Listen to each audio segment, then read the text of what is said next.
Jane Eyre, Part 2, Chapter 4. From my discourse with Mr. Lloyd and from the above reported conference between Bessie and Abbot, I gathered enough of hope to suffice as a motive for wishing to get well. A change seemed near. I desired and waited it in silence. It tarried, however. Days and weeks passed. I had regained my normal state of health, but no new allusion was made to the subject over which I brooded. Mrs. Reed surveyed me at times with a severe eye, but seldom addressed me. Since my illness, she had drawn a more marked line of separation than ever between me and her own children, appointing me a small closet to sleep in by myself, condemning me to take my meals alone, and pass all my time in the nursery, while my cousins were constantly in the drawing room. Not a hint, however, did she drop about sending me to school. Still, I felt an instinctive certainty that she would not long endure me under the same roof with her, for her glance, now more than ever, when turned on me, expressed an insuperable and rooted aversion. Eliza and Georgiana, evidently acting according to orders, spoke to me as little as possible. John thrust his tongue in his cheek whenever he saw me, and once attempted chastisement, but as I instantly turned against him, roused by the same sentiment of deep ire and desperate revolt which had stirred my corruption before, he thought it better to desist, and ran from me tittering excre- execrations and vowing I had burst his nose.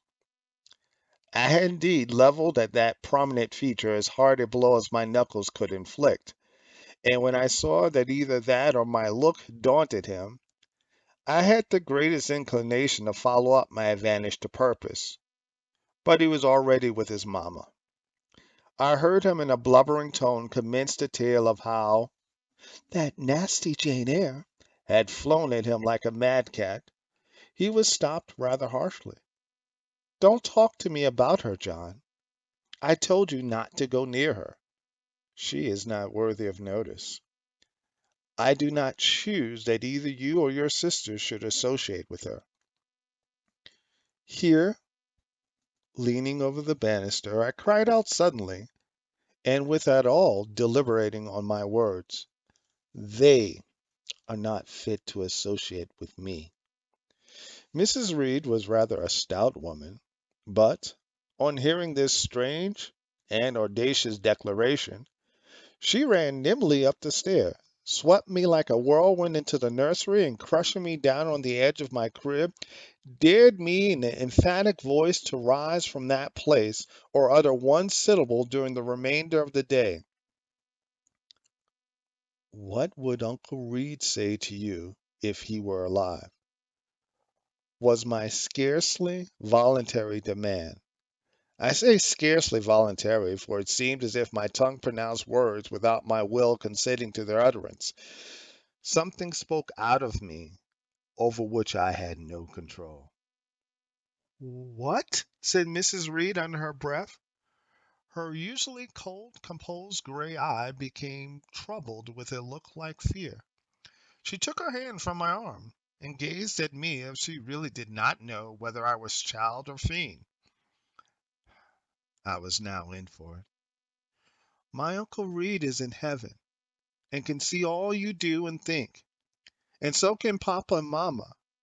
They know how you shut me up all day long, and how you wish me dead." Mrs. Reed soon rallied her spirits. She shook me most soundly, she boxed both my ears, and then left me without a word.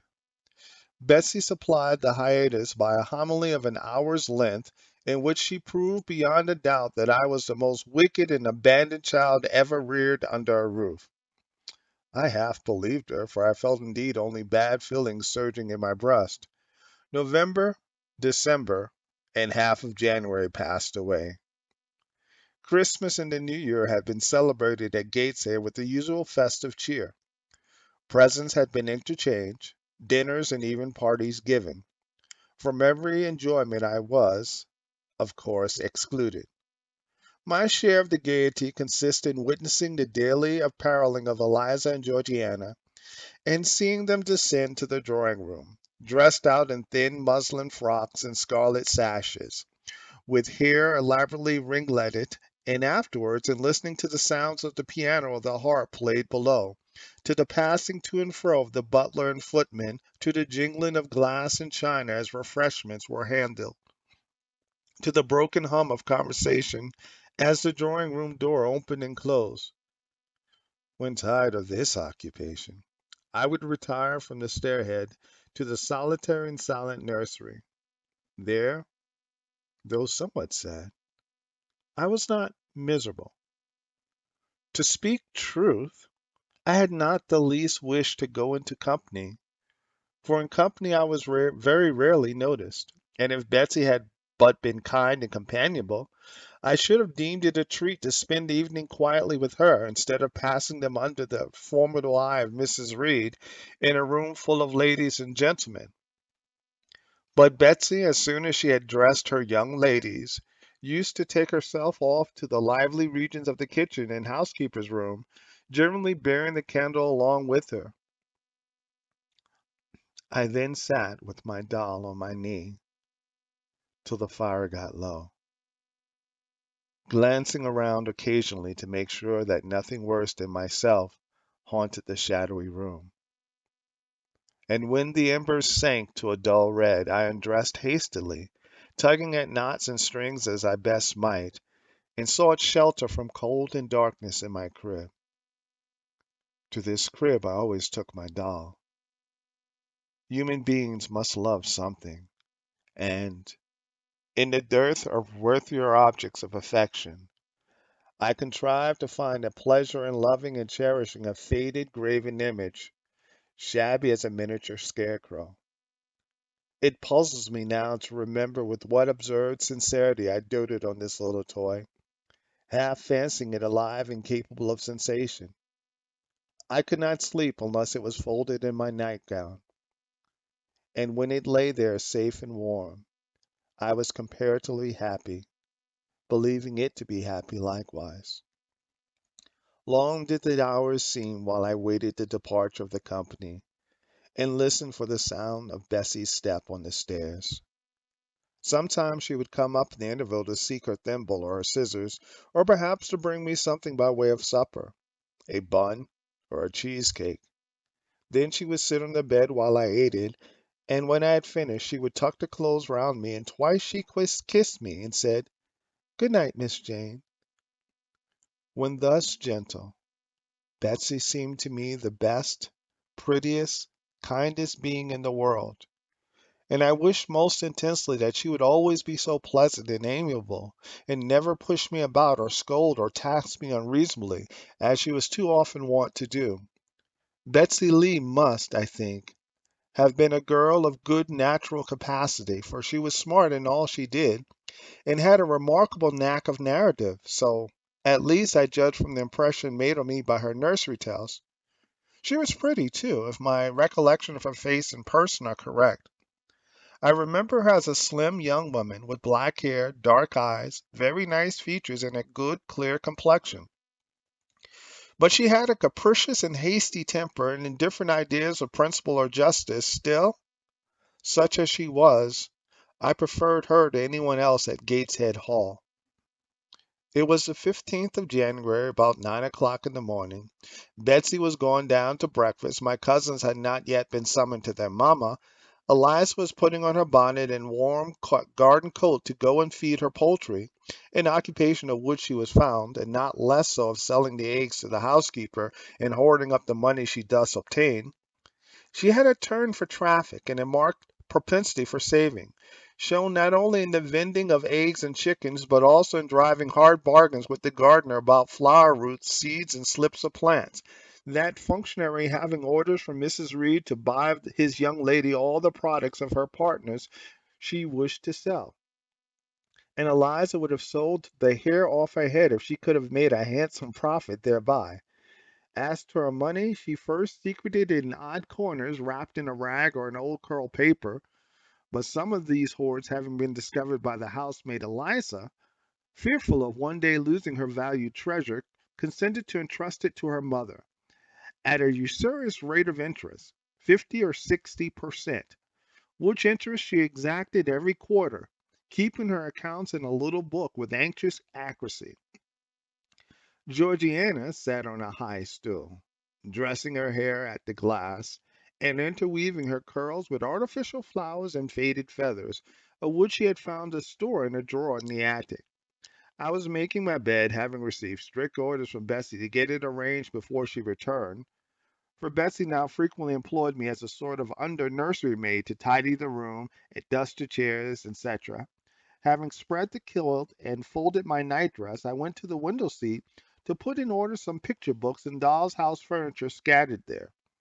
An abrupt command from Georgiana to let her playthings alone, from the tiny chairs and mirrors to fairy plates and cups, were her property, stopped my proceedings, and then, for lack of other occupation, I fell to breathing on the frost flowers with which the window was fretted, and thus clearing a space in the glass through which I might look out on the grounds, where all was still and petrified under the influence of a hard frost.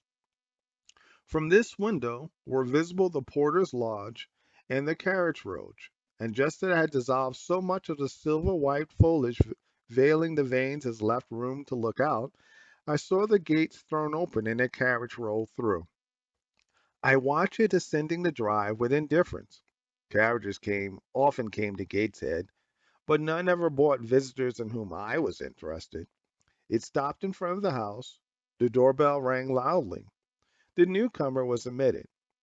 All of this being nothing to me, my vacant attention soon found livelier attraction in the spectacle of a little hungry robin, which came and chirped on the twigs of a leafless cherry tree nailed against the wall near the casement. The remainder of my breakfast of bread and milk stood on the table, and having crumbled a morsel of roll, I was tugging at the sash to put out the crumbs on the window sill when Bessie came running upstairs into the nursery. "Miss Jane, take off your pinafore. What are you doing there? Have you washed your hands and face this morning?" I gave another tug before I answered, for I wanted the bird to be secure of his bread. The sash yielded. I scattered the crumbs, some on the stone sill, some on the cherry tree bowl. Then, closing the window, I replied, "No, Betsy, I have only just finished dusting." "Troublesome, careless child! And what are you doing now? You look quite red, as if you had been about some mischief. What were you opening the window for?" I was spared the trouble for answering, for Bessie seemed in too great a hurry to listen to explanations.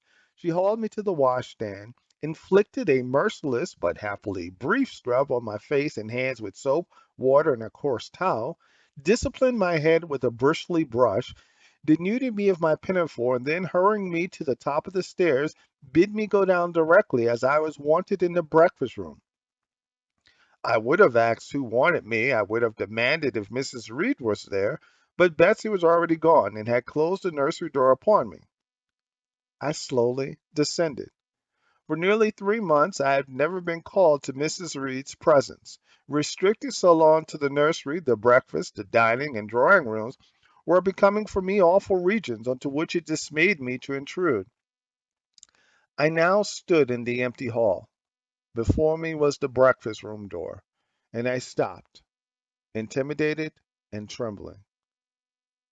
What a miserable little poltroon had fear, engendered of unjust punishment, made of me in those days.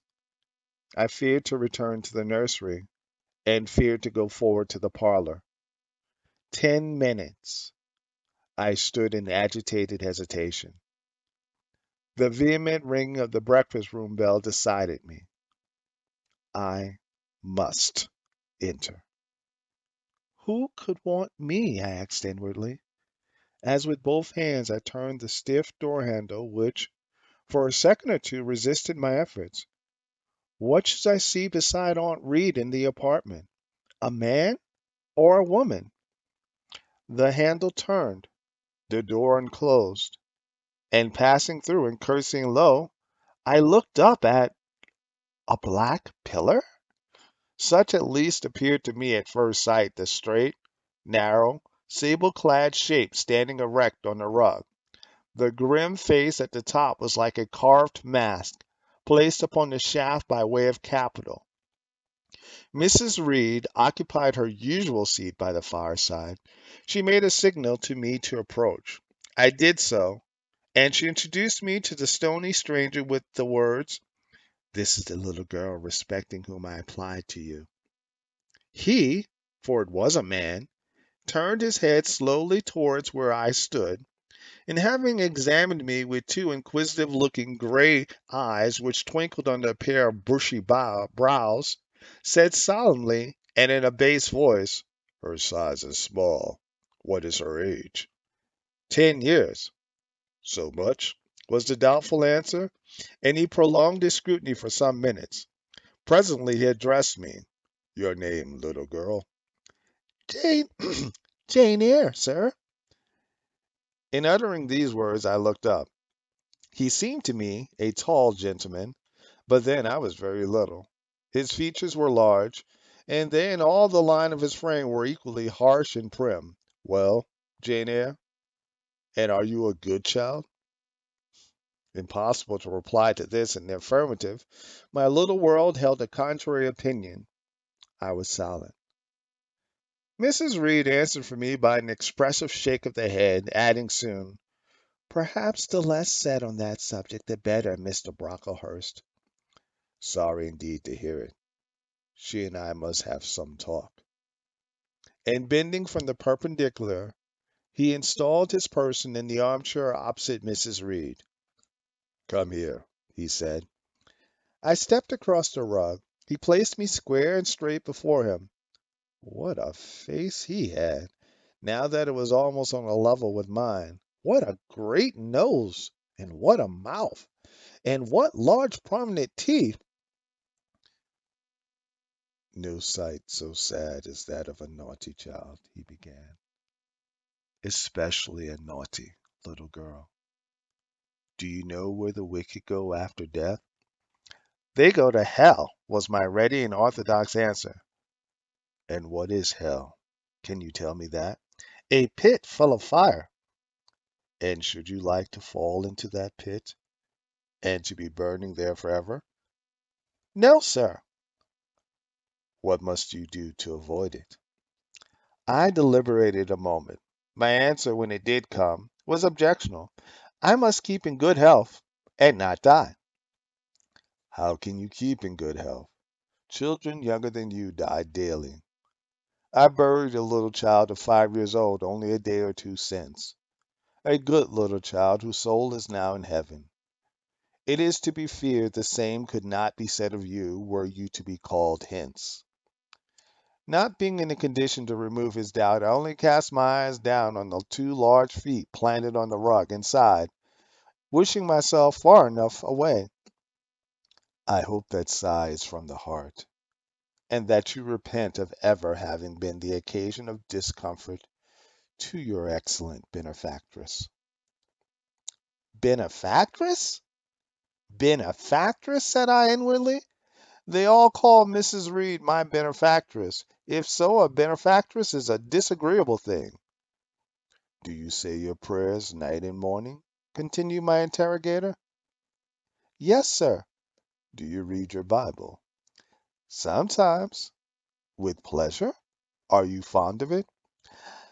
"I like Revelations and the book of Daniels and Genesis and Samuel, a little bit of Exodus, and some parts of Kings and Chronicles and Job and Jonah."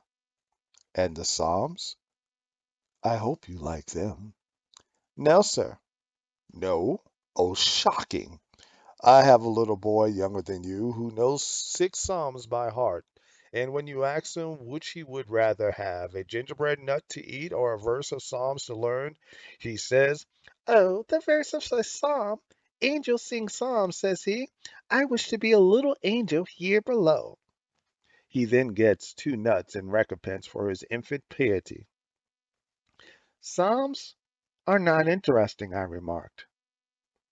"That proves you have a wicked heart, and you must pray to God to change it, to give you a new and clean one, to take away your heart of stone and give you a heart of flesh."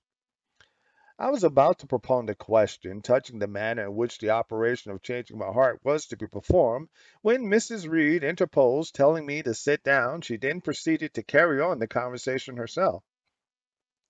Mr. Brocklehurst, I believe I intimated in the letter which I wrote to you 3 weeks ago that this little girl had not quite the character and disposition I could wish.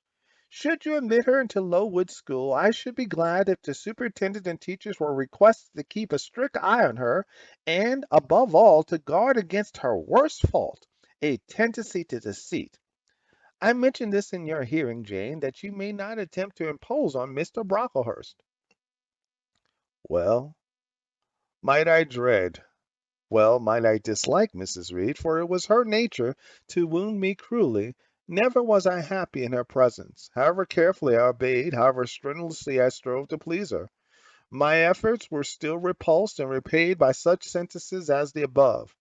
Now, uttered before a stranger, the accusation cut to my heart. I dimly perceived that she was already obliterating hope from the new phase of existence which she destined me to enter. I felt, though I could not have expressed the feeling, that she was sowing aversion and unkindness along my future path.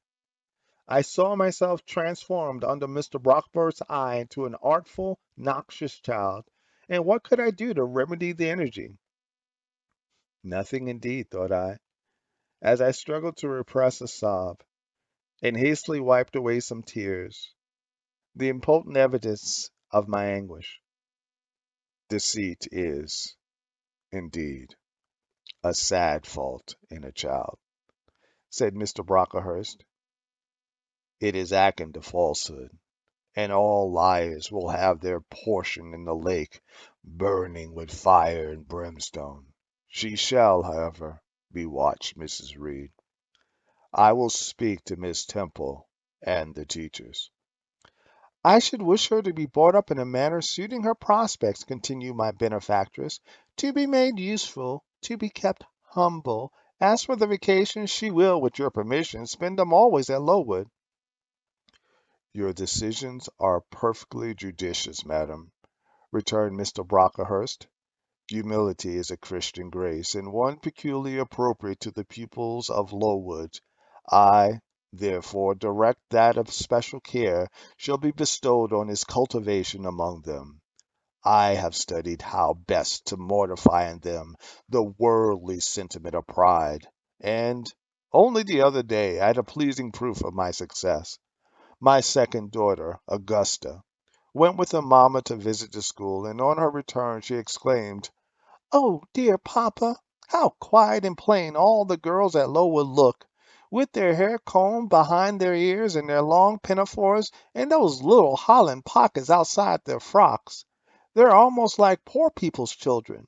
And," said she, "they looked at my dress and mamma's as if they had never seen a silk gown before." "This is the state of things I quite approve," returned Mrs. Reed. "Had I sought all England over, I could scarcely have found a system more exactly fitting a child like Jane Eyre. Consistency, my dear Mr. Brocklehurst. I advocate consistency in all things." Consistency, madam, is the first of Christian duties, and it has been observed in every arrangement connected with the establishment of Lowood. Plain fare, simple attire, unsophisticated accommodations, hearty and active habits. Such is the order of the day in the house and its inhabitants. Quite right, sir. I may then depend upon this child being received as a pupil at Lowood, and there being trained in conformity to her position and prospects? Madam, you may. She shall be placed in that nursery of chosen plants, and I trust she will show herself grateful for the inestimable privilege of her election. I will send her then as soon as possible, Mr. Brocklehurst, for I assure you I feel anxious to be relieved of a responsibility that was becoming too irksome. No doubt, no doubt, madam. And now I wish you good morning. I shall return to Brocklehurst Hall in the course of a week or two. My good friend the Archdeacon will not permit me to leave him sooner. I shall send Miss Temple notice that she is to expect a new girl, so that there will be no difficulty about receiving her. Goodbye. Goodbye, Mr. Brocklehurst. Remember me to Mrs. and Miss Brocklehurst, said, and to Augusta and Theodore and Master Broughton Brocklehurst. I will, madam. Little girl, here is a book entitled The Child's Guide. Read it with prayer, especially that part containing an account of the awfully sudden death of Martha G., a naughty child addicted to falsehood and deceit. With these words, Mr. Brocklehurst put into my hand a thin pamphlet sewn in a cover, and having rung for his carriage, he departed. Mrs. Reed and I were left alone. Some minutes passed in silence. She was sewing. I was watching her. Mrs. Reed might be at the time some 6 or 7 and 30. She was a woman of robust frame, square-shouldered and strong-limbed, not tall, and though stout, not obese. She had a somewhat large face, the under jaw being much developed and very solid. Her brow was low, her chin large and prominent, mouth and nose sufficiently regular. Under her light eyebrows glimmered an eye devoid of ruth. Her skin was dark and opaque, her hair nearly flaxen. Her constitution was sound as a bell. Illness never came near her. She was an exact, clever manager. Her household and tenantry was thoroughly under her control. Her children only at times defied her authority and laughed it to scorn. She dressed well and had a presence and rapport calculated to set off handsome attire. Sitting on a low stool a few yards from her armchair, I examined her figure. I perused her features. In my hand I held the tract containing the sudden death of the liar, to which narrative in my attention had been pointed as to an appropriate warning. What had just passed, what Mrs. Reed had said concerning me to Mr. Brocklehurst, the whole tenor of their conversation was recent, raw, and stinging in my mind. I had felt every word as acutely as I had heard it plainly, and a passion of resentment fomented now within me. Mrs. Reed, looking up from her work, her eyes settled on mine, her fingers at the same time suspended their nimble movements. Go out of the room, return to the nursery, was her mandate. My look, or something else, must have struck her as offensive, for she spoke with extreme, though suppressed irritation. I got up, I went to the door, I came back again. I walked to the window, across the room, then close up to her. Speak, I must.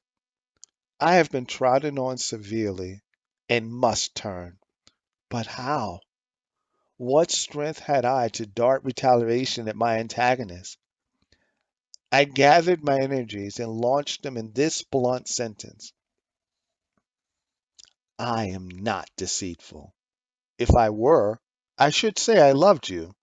But I declare I do not love you. I dislike you the worst of anybody in the world except John Reed.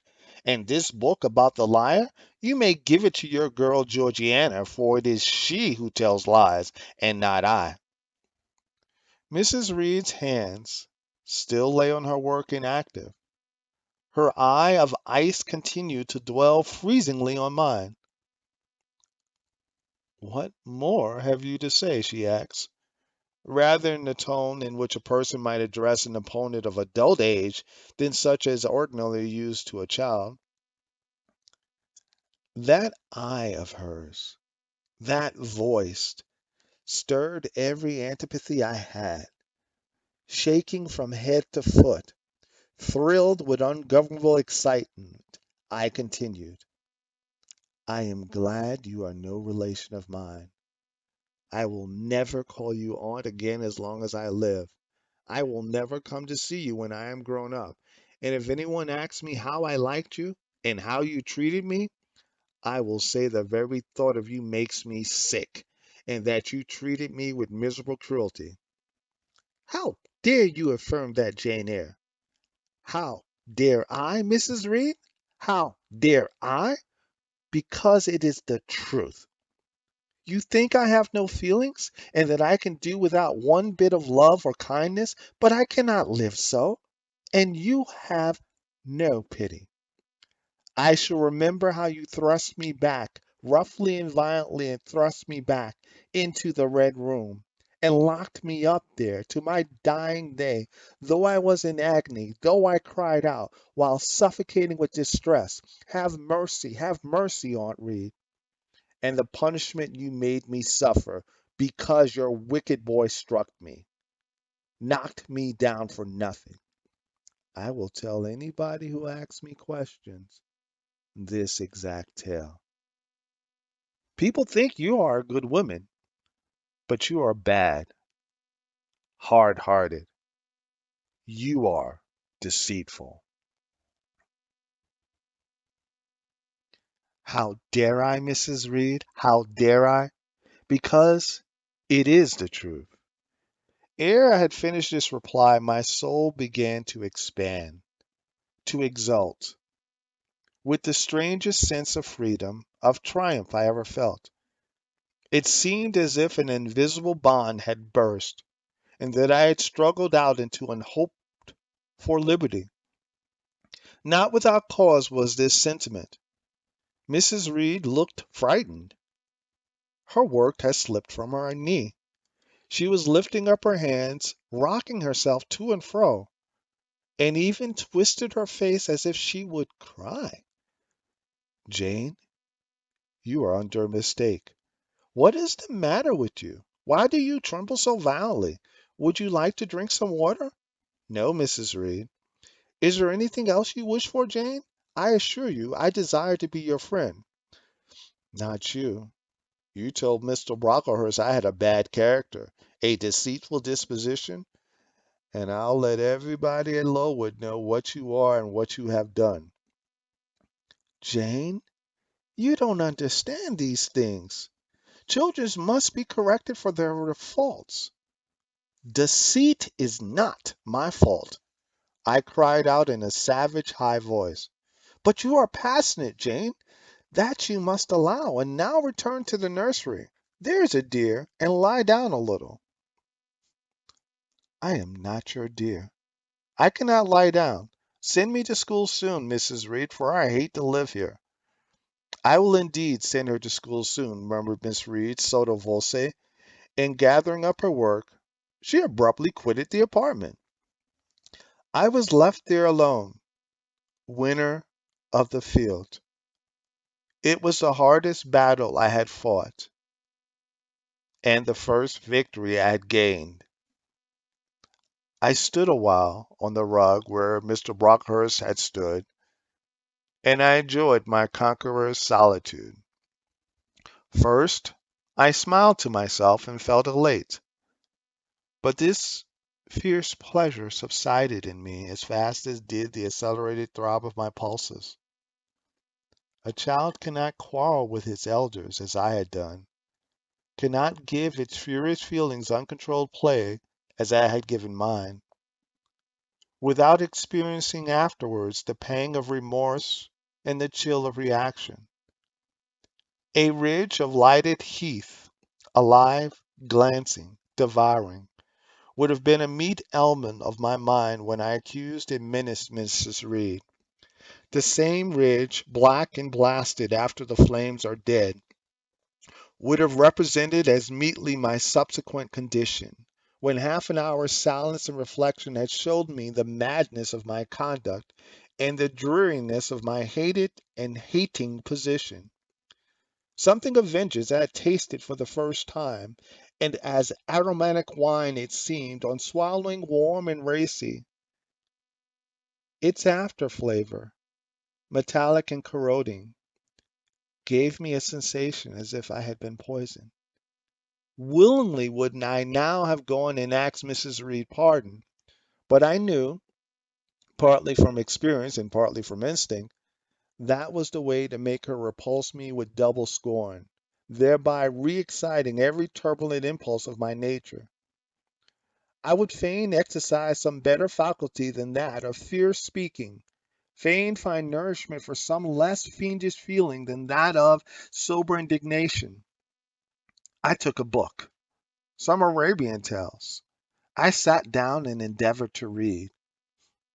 I could make no sense of the subject. My own thoughts swam always between me and the page I had usually found fascinating. I opened the glass door in the breakfast room. The shrubbery was quite still. The black frost reigned, unbroken by sun or breeze through the grounds. I covered my head and arms with the skirt of my frock and went out to walk in a part of the plantation which was quite sequestrated. But I found no pleasure in the silent trees, the falling fir cones, the congealed relics of autumn, russet leaves swept by past winds in heaps and now stiffened together. I leaned against the gate and looked into an empty field where no sheep were feeding, where the short grass was nipped and blanched. It was a very gray day, a most opaque sky, onding on snow, canopied all. Dense flakes felt at intervals, which settled on the hard path and the hoary lay without melting. I stood, a wretched child enough, whispering to myself over and over again, what shall I do? What shall I do? All at once I heard a clear voice call, Miss Jane, where are you? Come to lunch. It was Betsy, I knew well enough, but I did not stir. Her light step came tripping down the path. You naughty little thing, she said. Why don't you come when you are called? Betsy's presence, compared with the thoughts over which I had been brooding, seemed cheerful, even though, as usual, she was somewhat cross. The fact is, after my conflict with and victory over Mrs. Reed, I was not disposed to care much for the nursemaid's transitory anger, and I was disposed to bask in her youthful lightness of heart. I just put my two arms round her and said, Come, Betsy, don't scold. The action was more frank and fearless than any I was habituated to indulge in. Somehow it pleased her. You are a strange child, Miss Jane, she said, as she looked down at me. A little roving, solitary thing. And you are going to school, I suppose. I nodded. And won't you be sorry to leave poor Betsy? What does Betsy care for me? She is always scolding me. Because you're such a queer, frightened, shy little thing. You should be bolder. What? To get more knocks? Nonsense. But you are rather put upon, that's certain. My mother said when she came to see me last week that she would not like a little one of her own to be in your place.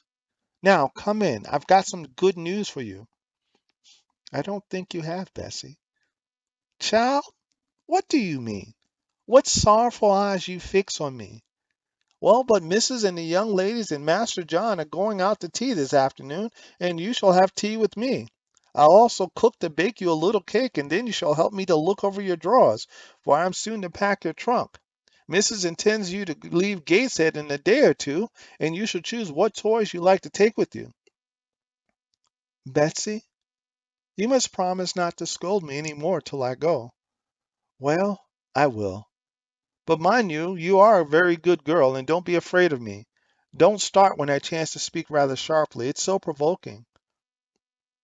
I don't think I shall ever be afraid of you again, Betsy, because I've gotten used to you, and I shall soon have another set of people to dread. If you dread them, they'll dislike you. As you do, Betsy? I don't dislike you, miss. I believe I'm fonder of you than of all the others. You don't show it. You little sharp thing. You've got quite a new way of talking. What makes you so venturesome and hardy? Why, I shall soon be away from you, and besides, I was going to say something about what had passed between me and Mrs. Reed, but on second thoughts I considered it better to remain silent on that head. And so you're glad to leave me? Not at all, Betsy, indeed. Just now I'm rather sorry. Just now and rather. How coolly my little lady says it. I dare say now if I were to ask you for a kiss, you wouldn't give it to me. You'd say you'd rather not. I'll kiss you and welcome. Bend your head down. Betsy stooped. We mutually embraced, and I followed her into the house quite comforted. That afternoon lapsed in peace and harmony. And in the evening, Betsy told me some of her most enchanting stories and sang me some of her sweetest songs. Even for me, life had its gleams of sunshine. Chapter 5. 5 o'clock had hardly struck on the morning of the 19th of January when Betsy brought a candle into my closet and found me already up and nearly dressed. I had risen half an hour before her entrance and had washed my face, put on my clothes by the light of a half moon just setting, whose rays streamed through the narrow window near my crib. I was to leave Gateshead that day by a coach which passed the lodge gates at 6 a.m. Betsy was the only person yet risen. She had lit a fire in the nursery, where she now proceeded to make my breakfast.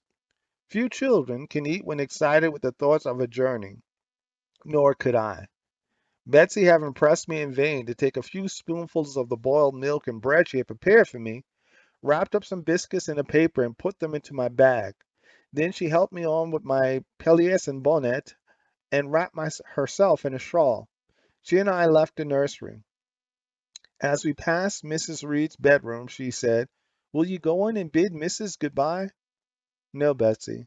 She came to my crib last night when you were going down to supper, and said I need not disturb her in the morning or my cousins either. And she told me to remember that she had always been my best friend, and to speak of her and be grateful of her accordingly." "What did you say, miss?" "Nothing. I covered my face with the bedclothes and turned from her to the wall." "That was wrong, Miss Jane." "It was quite right, Bessie. Your missus had not been my friend. She had been my foe." "Oh, Miss Jane, don't say so." "Goodbye to Gateshead," cried I, as we passed through the hall and went out at the front door. The moon was set, and it was very dark. Betsy carried a lantern whose light glanced on wet steps and gravel roads soddened by a recent thaw. Raw and chilled was the winter morning. My chief chattered as I hastened down the drive.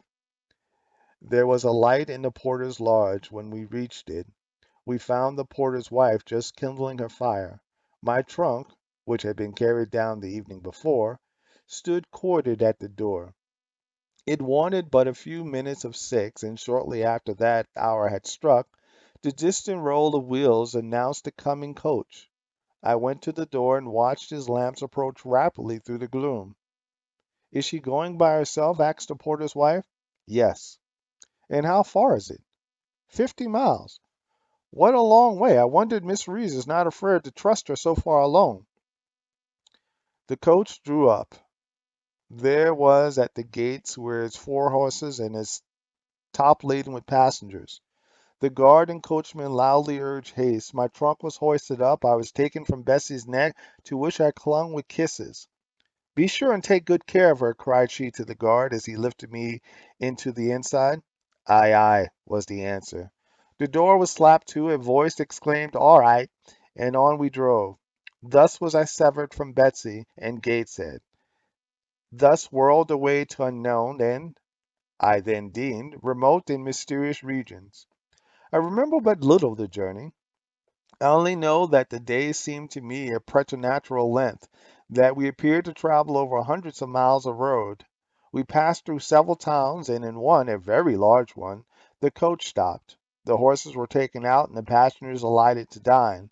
I was carried into an inn, where the guard warning me to have some dinner, but as I had no appetite, he led me into an immense room with a fireplace at each end, a chandelier pendant from the ceiling, and a little red gallery high up against the wall filled with musical instruments. Here I walked about for a long time, feeling very strange and mortally apprehensive of someone coming in and kidnapping me.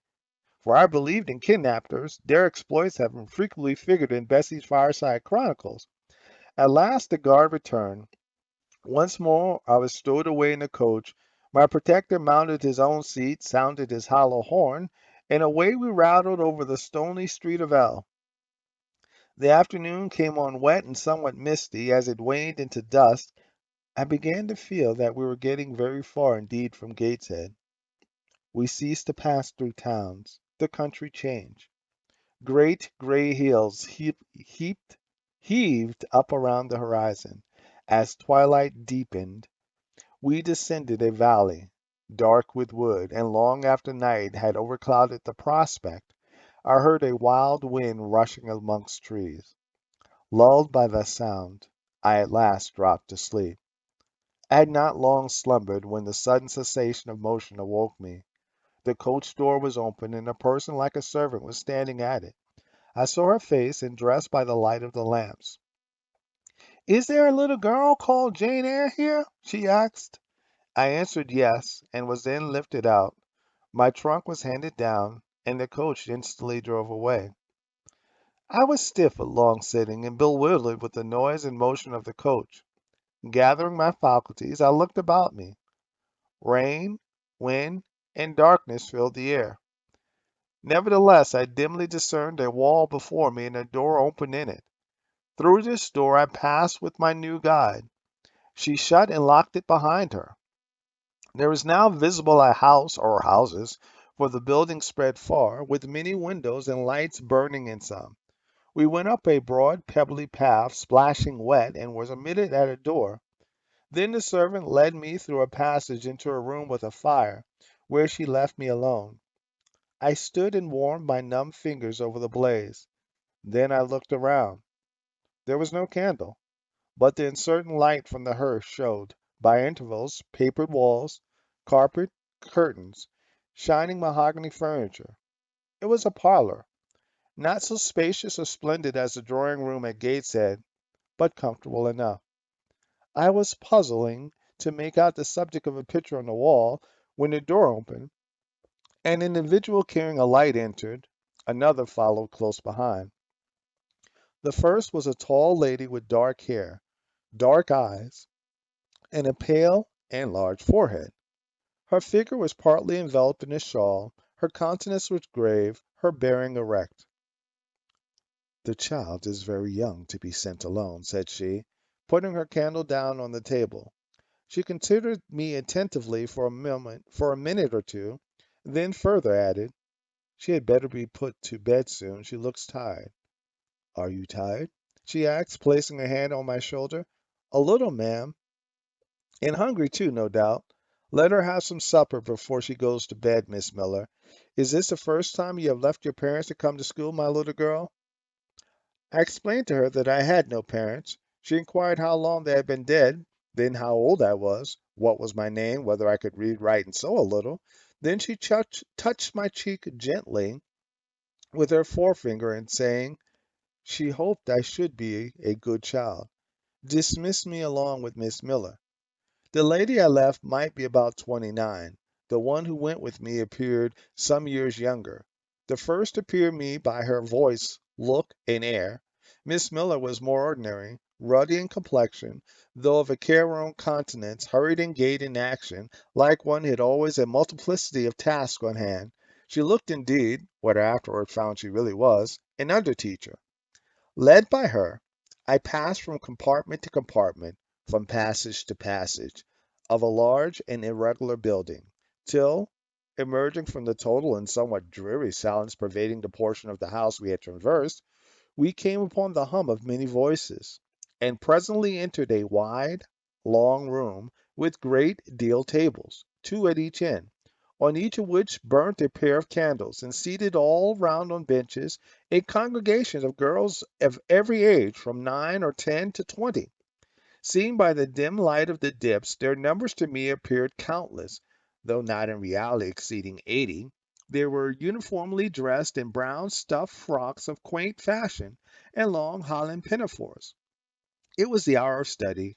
They were engaged in conning over their tomorrow task, and the hum I had heard was the combined result of their whispered repetitions. Miss Miller signed to me to sit on a bench near the door. Then, walking up to the top of the long room, she cried out, "Monitors, collect the lesson books and put 'em away." Four tall girls arose from different tables, and going round, gathered the books and removed them. Miss Miller again gave the word of command, "Monitors, fetch the supper trays." The tall girls went out and returned presently, each bearing a tray with portions of something, I knew not what, arranged thereon, and a pitcher of water and mug in the middle of each tray. The portions were handed round. Those who liked took a draught of the water, the mug being common to all. When it came to my turn, I drank, for I was thirsty, but did not touch the food, excitement and fatigue rendering me incapable of eating. I now saw, however, that it was a thin, oaten cake shaped into fragments. The meal over, prayers were read by Miss Miller, and the classes filed off, two and two, upstairs. Overpowered by this time with weariness, I scarcely noticed what sort of a place the bedroom was, except that, like the schoolroom, I saw it was very long. Tonight I was to be Miss Miller's bedfellow. She helped me to undress. When laid down, I glanced at the long rows of beds, each of which was quickly filled with two occupants. In 10 minutes, the single light was extinguished, and amidst silence and complete darkness, I fell asleep. The night passed rapidly. I was too tired even to dream. I only once awoke to hear the wind rave in furious gusts and the rain fall in torrents, and to be sensible that Miss Miller had taken her place by my side. When I again unclosed my eyes, a loud bell was ringing. The girls were up and dressing. Day had not yet begun to dawn, and a rushlight or two burned in the room. I, too, rose reluctantly. It was bitter cold, and I dressed as well as I could for shivering, and washed when there was a basin at liberty, which did not occur soon, as there was but one basin to 6 girls, on the stands down the middle of the room. Again the bell rang. All formed in file, two and two, and in that order descended the stairs and entered the cold and dimly lit schoolroom. Here prayers were read by Miss Miller. Afterward she called out, "Form classes." A great tumult succeeded for some minutes, during which Miss Miller repeatedly exclaimed, "Silence!" and "Order!"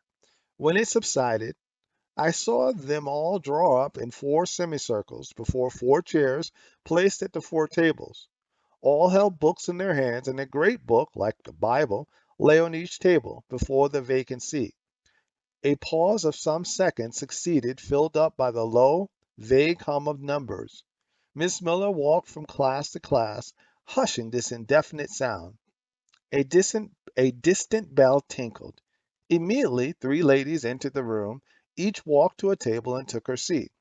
Miss Miller assumed the fourth vacant chair, which was that nearest the door, and around which the smallest of the children were assembled.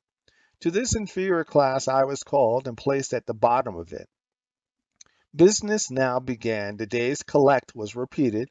Then certain texts of scriptures were said, and to these succeeded a protracted reading of chapters in the Bible, which lasted an hour. By the time that exercise was terminated, day had fully dawned. The indefatigable bell now sounded for the fourth time. The classes were marshaled and marched into another room to breakfast. How glad I was to behold the prospect of getting something to eat! I was now nearly sick from inanition, having taken so little the day before. The refectory was a great, low-ceiled, gloomy room. On two long tables smoked basins of something hot, which, however, to my dismay, sent forth an odor far from inviting. I saw a universal manifestation of discontent when the fumes of the repast met the nostrils of those destined to swallow it. From the van of the procession, the tall girls of the first class rose the whispered words, "Disgusting! The porridge is burnt again." "Silence!" ejaculated a voice, not that of Miss Miller, but one of the upper teachers, a little and dark personage, smartly dressed, but of somewhat morose aspect, who installed herself at the top of one table, while a more buxom lady presided at the other. I looked in vain for her I had first seen the night before. She was not visible. Miss Miller occupied the foot of the table where I sat, and a strange, foreign-looking elderly lady, the French teacher, as I afterward found, took the corresponding seat at the other board. A long grace was said and a hymn sung. Then a servant brought in some tea for the teachers, and the meal began. Ravenous, and now very faint, I devoured a spoonful or two of my portion without thinking of its taste. But the first edge of hunger blunted. I perceived I had got in hand a nauseous mess. Burnt porridge is almost as bad as rotten potatoes. Famine itself soon sickens over it. The spoons were moved slowly. I saw each girl taste her food and try to swallow it, but in most cases the effort was soon relinquished. Breakfast was over, and none had breakfasted.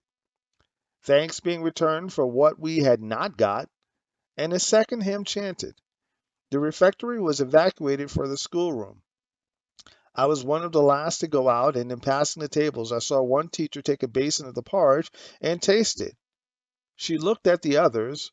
All their countenances expressed displeasure, and one of them, the stout one, whispered, "Abominable stuff! How shameful!" A quarter of an hour passed before lessons again begun, during which the schoolroom was in a glorious tumult. For the space of time it seemed to be permitted to talk loudly and more freely, and they used their privilege. The whole conversation ran on the breakfast, which one and all abused roundly. Poor things! It was the sole consolation they had. Miss Miller was now the only teacher in the room. A group of great girls standing about her spoke with serious and sullen gestures. I heard the name of Mr. Brocklehurst pronounced by some lips, at which Miss Miller shook her head disapprovingly, but she made no great effort to check the general wrath. Doubtless she shared in it. A clock in the schoolroom struck 9. Miss Miller left her circle, and standing in the middle of the room, cried, "Silence! To your seat." Discipline prevailed. In 5 minutes the confused throng was resolved into order, and comparative silence quelled the Babel clamor of tongues. The upper teachers now punctually resumed their post, but still all seemed to wait. Ranged on benches down the sides of the room, the 80 girls sat motionless and erect. A quiet assemblage they appeared, all with plain locks combed from their faces, not a curl visible, in brown dresses made high and surrounded by a narrow tucker around the throat, with little pockets of holland, shaped something like a Highlander's purse, tied in front of their frocks, and destined to serve the purpose of a work bag, all, too, wearing woolen stockings and country-made shoes fastened with brass buckles. Above 20 of those clad in this costume were full-grown girls, or rather young women. It suited them ill, and gave them an air of oddity even to the prettiest. I was still looking at them, and almost at intervals examining the teachers, none of whom precisely pleased me, for the stout one was a little coarse, the dark one not a little fierce, the foreign harsh and grotesque, and Miss Miller, poor thing, looked purple, weather-beaten, and overworked, when, as my eye wandered from face to face, the whole school rose simultaneously as moved by a common spring. What was the matter? I had heard no order given. I was puzzled. Ere I had gathered my wits, the classes were again seated, but as all eyes were now turned at one point, mine followed the general direction, and encountered the personage who had received me last night. She stood at the bottom of the long room, on the hearth, for there was a fire at each end. She surveyed the 2 rows of girls silently and gravely. Miss Miller, approaching, seemed to ask her a question, and having received her answer, went back to her place and said aloud, "Monitors of the first class, fetch the globes."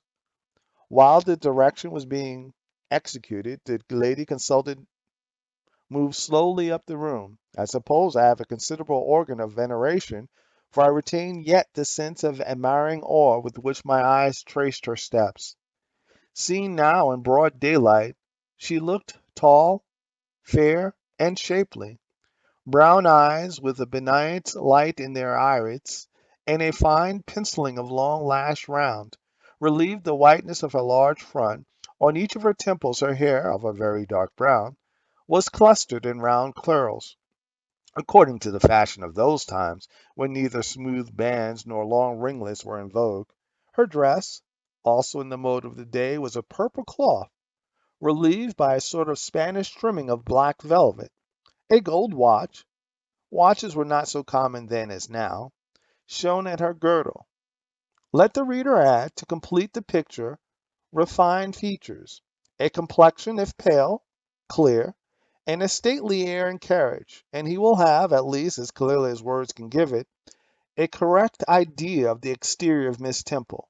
Maria Temple, as I afterwards saw the name written in a prayer book entrusted to me to carry to church, the superintendent of Lowood, for such was this lady, Having taken her seat before a pair of globes placed on one of the tables, summoned the first class around her, and commenced giving a lesson on geography. The lower classes were called by the teachers. Repetitions in history, grammar, etc., went on for an hour. Writing and arithmetic succeeded, and music lessons were given by Miss Temple to some of the elder girls.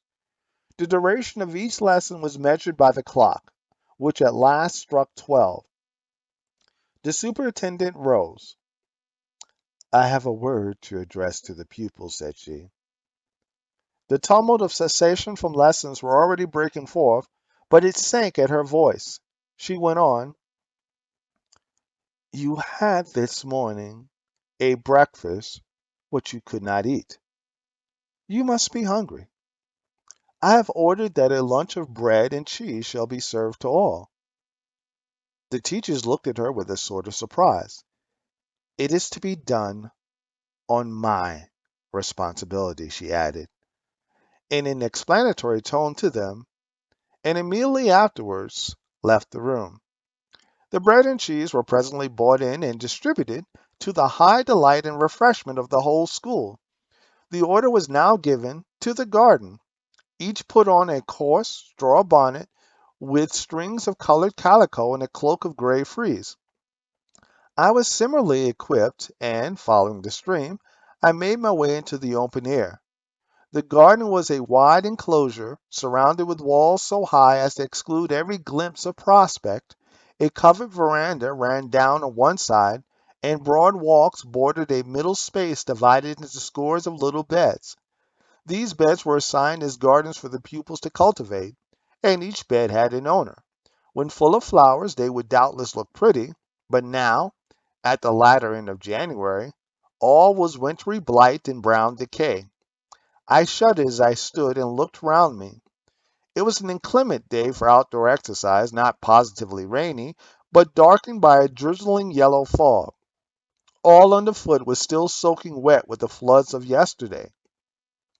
The stronger among the girls ran about and engaged in active games, but sundry, pale and thin ones, herded together for shelter and warmth in the veranda, and amongst these, as the dense mist penetrated to their shivering frames, I heard frequently the sound of a hollow cough. As yet I had spoken to no one, nor did anyone seem to take notice of me. I stood lonely enough, but to that feeling of isolation I was accustomed. It did not oppress me much. I leant against a pillar of the veranda, drew my gray mantle close about me, and, trying to forget the cold which nipped me without, and the unsatisfied hunger which gnawed me within, delivered myself up to the employment of watching and thinking.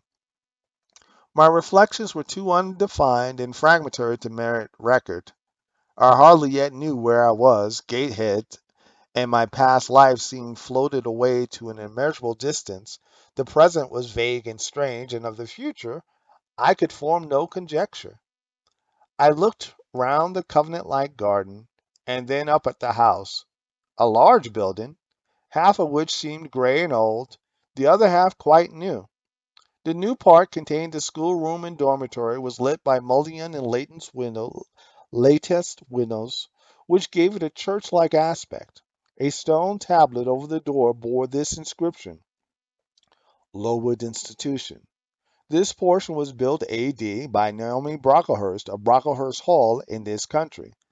Let your light so shine before men that they may see your good works and glorify your Father which is in heaven. St. Matthew, verse 16. I read these words over and over again, and felt that an explanation belonged to them, and was unable to fully to penetrate their import. I was still pondering the signification of institution, and endeavoring to make out a connection between the first words and the verse of Scripture, when the sound of a cough close behind me made me turn my head. I saw a girl sitting on a stone bench near. She was bent over a book, on the perusal of which she seemed intent. From where I stood, I could see the title. It was Rasselas, a name that struck me as strange and consequently attractive. In turning a leaf, she happened to look up, and I said to her directly, "Is your book interesting?" I had already formed the intention of asking her to lend it to me some day. "I like it," she answered, after a pause of a second or two, during which she examined me. "What is it about?" I continued. I hardly know where I found the hardihood thus to open a conversation with a stranger. The step was contrary to my nature and habits, but I think her occupation touched a chord of sympathy somewhere, for I, too, liked reading, though of a frivolous and childish kind. I could not digest or comprehend this serious or substantial. "You may look at it," replied the girl, offering me the book. I did so. A brief examination convinced me that the contents were less taking than the title Rosellas looked dull to my trifling taste. I saw nothing about fairies, nothing about genii, no bright variety seemed spread over the closely printed pages. I returned it to her. She received it quietly, and without saying anything, she was about to relapse into her former studious mood. Again I ventured to disturb her. "Can you tell me what the writing on the stone over the door means? What is Lowood Institution? This house where you are come to live? And why do they call it institution? Is it in any way different from other schools?" "It is partly a charity school. You and I and all the rest of us are charity children. I suppose you are an orphan. Are not either your father or your mother dead?" "Both died before I can remember." "Well, all the girls here have lost either one or both parents, and this is called an institution for educating orphans. Do we pay no money? Do they keep us for nothing? We pay, or our friends pay, £15 a year for each." "Then why do they call us charity children?" "Because £15 is not enough for board and teaching, and the deficiency is supplied by subscription." "Who subscribes?" "Different benevolent-minded ladies and gentlemen in this neighborhood in London." "Who is Naomi Brocklehurst?" "The lady who built the new part of this house, as that tablet records, and whose son overlooks and directs everything here." "Why?" "Because he is treasurer and manager of the establishment." "Then this house does not belong to the tall lady who wears a watch and who said we were to have some bread and cheese?" "To Miss Temple? Oh, no, I wish it did. She has to answer to Mr. Brocklehurst for all she does. Mr. Brocklehurst buys all our food and all our clothes." "Does he live here?" "Nah, 2 miles off, at a large hall." "Is he a good man?" "He is a clergyman, and is said to do a great deal of good." "Did you say that the tall lady was called Miss Temple?" "Yes." "And what are the other teachers called?" "The one with red cheeks is called Miss Smith. She attends to the work and cuts out, for we make our own clothes, our frocks and pelisses and everything. The little one with black hair is Miss Scatcherd. She teaches history and grammar and hears the second-class repetitions. And the one who wears a shawl and has a pocket handkerchief tied to her side with a yellow ribbon is Madame Pierrot. She comes from LaSalle in France and teaches French." "Do you like the teachers?" "Well enough." "Do you like the little black one? And the madam, I cannot pronounce her name as you do, Miss Scatcherd, is hasty. You must take care not to offend her. Madame Perrette is not a bad sort of person. But Miss Temple is the best, isn't she?" "Miss Temple is very good and very clever. She is above the rest, because she knows far more than they do." "Have you been long here?" "2 years." "Are you an orphan?" "My mother is dead." "Are you happy here?" "You ask rather too many questions. I've given you answers enough for the present. Now I want to read." But at that moment the summons sounded for dinners. All re-entered the house. The odor which now filled the rectory was scarcely more appetizing than that which had regaled the nostrils at breakfast.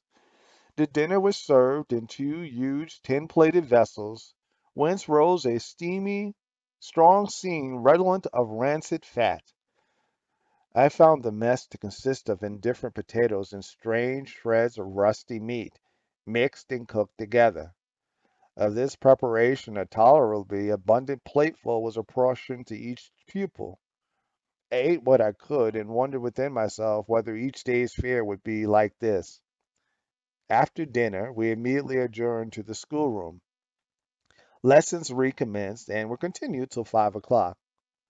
The only marked event of the afternoon was that I saw the girl with whom I had conversed in the veranda dismissed in disgrace by Miss Scatcherd from a history class and sent to stand in the middle of the large schoolroom. The punishment seemed to me in a high degree ignominious, especially for so great a girl. She looked 13 or upwards. I expected she would show signs of great distress and shame, but to my surprise she neither wept nor blushed. Composed though grave, she stood, the center mark of all eyes. How can she bear it so quietly, so firmly? I asked of myself. Were I in her place, it seems to me I should wish the earth to open and swallow me up. She looks as if she were thinking of something beyond her punishment, beyond her situation, and something not round her nor before her. I have heard of daydreams. Is she in a daydream now? Her eyes are fixed on the floor, but I am sure they do not see it. Her sight seems turned in, gone down into her heart. She is looking at what she can remember, I believe, not at what is really present. I wonder what sort of girl she is, whether good or naughty. Soon after 5 p.m. we had another meal, consisting of a small mug of coffee and a half a slice of brown bread. I devoured my bread and drank my coffee with relish, but I should have been glad of as much more. I was still hungry. Half an hour's recreation succeeded, then study, then the glass of water and a piece of oat cake, prayers and bed. Such was my first day at Lowood. The end of chapter 5.